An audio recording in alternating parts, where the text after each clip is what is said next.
Update sa ating mga tanim na talong kapamilya, at ito naman yung mga tanim nating talong. At ayan, may mga sanga na. Itong mga tuip, nung unang tanim natin, tinanggal natin yung pinakatalbos niya na ganyan. At yan, nag-improve na sila, nagkaroon na sila ng mga sanga. At syempre dito, ito, may mga bulaklak na rin yung ating mga talong. Kagaya niyan, palabas yung mga ibang bulaklak ng ating mga talong. Ayan. At yung ating boss na mukhang pagod na sa kadadamo sa kanyang palayan. Ayan yung ating update sa talong. Ayan, may mga bulaklak nang lumalabas. Ayan yung ating talong. At ito, tanggalan natin ng ibang mga dahon. Kasi pangit na yung mga ibang dahon ng ating talong. At ito naman yung ibang mga dahon, kasi kinakain to ng mga insekto, kaya nasisira yung mga dahon niya. Ayan. Tatanggalin natin. At dito naman may mga bulaklak na rin siya. Oh. Ayan. At ito, may pasibol na siyang mga bunga, may maliliit ng bunga yung talong natin.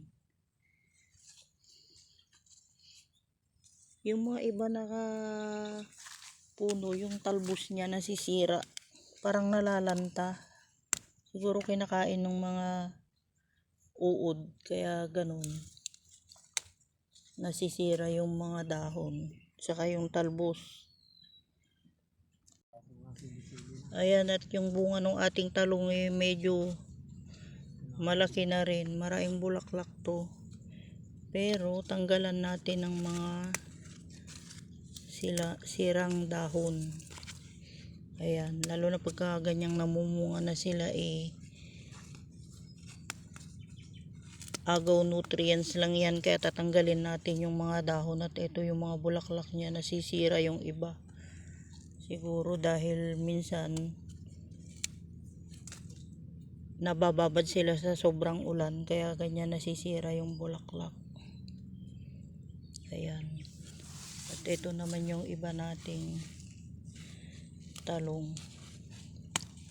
Noong nakaraan, nagtanggal na tayo ng mga dahon ng ating mga talong dito.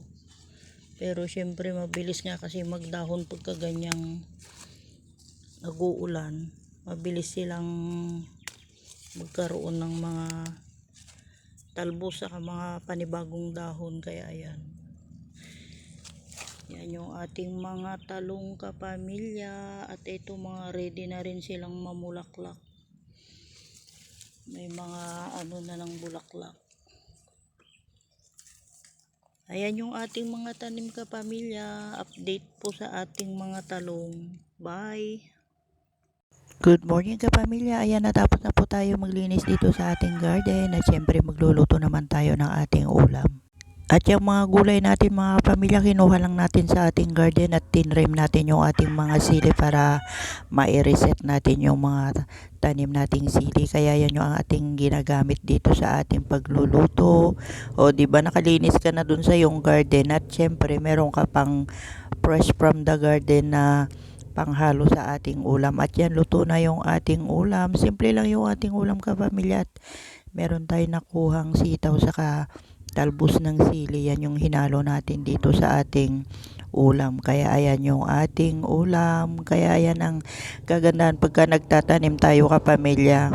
Pupunta lang tayo sa garden, naglilinis lang tayo, at pag uwi natin meron na tayong may ulam at di na tayo bumibili. Kaya yan ang maganda pagka may mga tanim po tayong mga gulay. Kaya kailangan sa panahon ngayon at mahal ang mga bilihin ngayon, kailangan talagang masipag tayong magtanim. Kaya yan yung ginagawa natin.